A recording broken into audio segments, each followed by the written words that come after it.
Most brands spend the majority of their time thinking about how to get into retail. Very few spend enough time thinking about what happens once they're in there. This is where the real game is played, because in retail, placement is performance. Where your product sits on the shelf, how it's displayed, how it's introduced to the customer, and how it's supported inside the store will determine whether it sits or sells. Two brands with identical products, identical pricing, identical packaging, completely different outcomes based on merchandising alone. This is not theory, it's measurable. Studies show from grocery to specialty retail, having shelf placement can increase sales between 35 to 80%. End cap placement can increase 200 to 400% during promotional windows. Secondary placements can drive incremental sales and lift 20 to 60% depending on the category. So when the brand says our product isn't selling, the first question is always, where is it placed? This is the foundation. In most retail environments, there's three primary zones that really matter: eye level, hand level, and foot level. Eye level is premium space because this is where the best performing brands are typically placed. Customers scan this zone first. Hand level second. It's below eye level. It still performs well, especially for repeat purchases. Foot level is the bottom shelf, and that's where products go to disappear.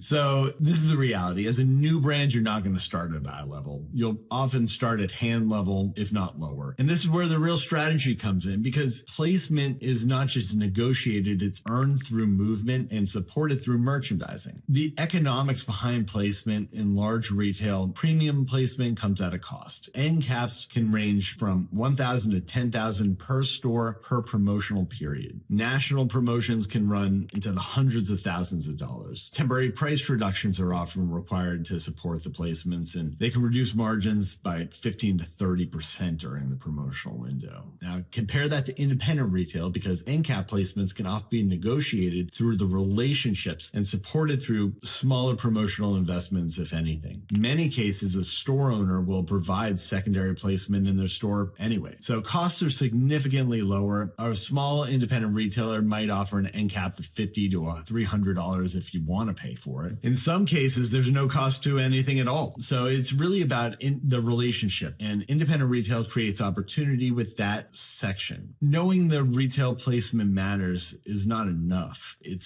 that you have to have the ability to put the product there. You have to have the merchandising available for that. Where is the top selling product placed? What price dominates the shelf? What facings do leading brands have? It's not guesswork, it's research. So going into the store, finding out what works, what doesn't work is going to be your first step. If your product's placed at $9.99 and the majority of products are between $5 to $7, you're not competing. You're competing on perceived value. Securing multiple facings wherever possible is going to be key. That's going to create brand awareness, and it's going to help you move off the shelf. A single facing is easy to miss, but 3 or 4 can increase visibility significantly. Increasing facings can really increase sales. We've seen 50 to 100% on a lot of it, but it's one of the simple and most overlooked strategy in retail. Investing in merchandising tools is a great way to spend money, because having clip strips, having buckets, having shelf talkers, that's what's going to move product. Having the availability of the product to have instant pull,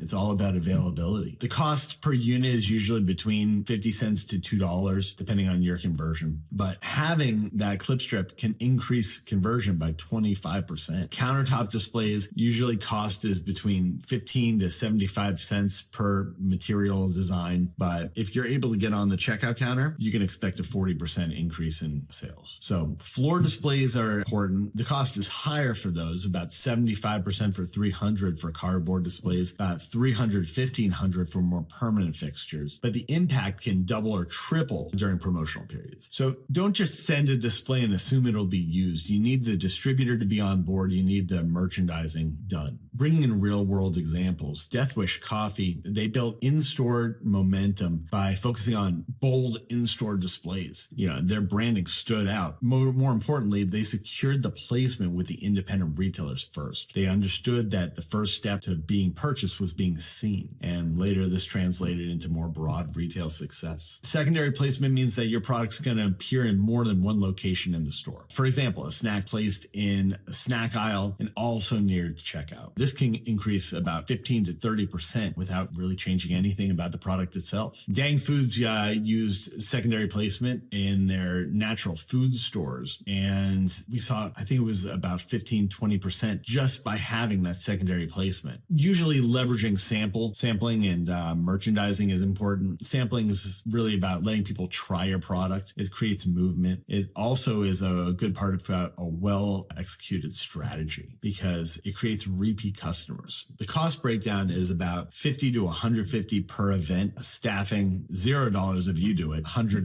to $250 if outsourced. The total cost is usually about $50 to $400 per event. The return, we've seen velocity about 2-3x over the next 2-3 weeks of the product being in the stores, and then it peters off. But we've seen that success over time. It's part of the strategy. It's not everything about a strategy. Building relationships with store owners around placement, that's ideal because independent retail placement is not fixed. It's fluid. If your product is selling, you can ask for better placement. If you support the store, you can negotiate for second displays. If you show up consistently, you can improve your position over time. This is what distributors do. This is what the independent distributors do best. It's not something you can really do in large chains easily. A big component of this is tracking your placement performance. Not all placements are equal. By tracking your placement, you can get better shelf space. You can have secondary displays. You can go to higher traffic areas in the store. Compare your sales over these different variables and you'll see different patterns emerge. One important point, merchandising is not a one-time effort. It's ongoing. We've seen a lot of focus with deli sections and then the front of house by the checkout counter. One big component to having independent retail and independent distributors is that displays can be restocked.